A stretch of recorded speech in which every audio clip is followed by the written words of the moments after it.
Hi guys! Welcome back to my channel.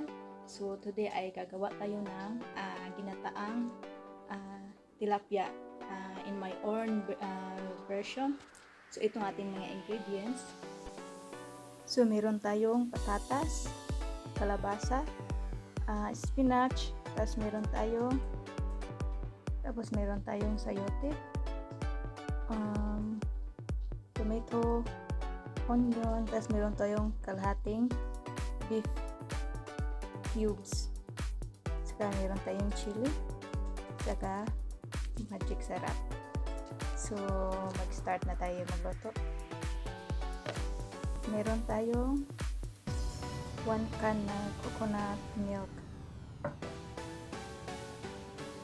Ito pala yung tilapia natin guys, para maiba naman ay pinray ko muna siya. So, kukuha lang tayo nito ng mga kalahati guys. Hindi natin siya ubusin.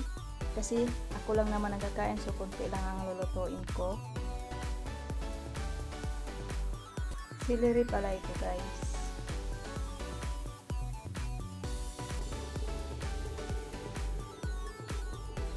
So, tapos na natin ma-fry ang ating tilapia.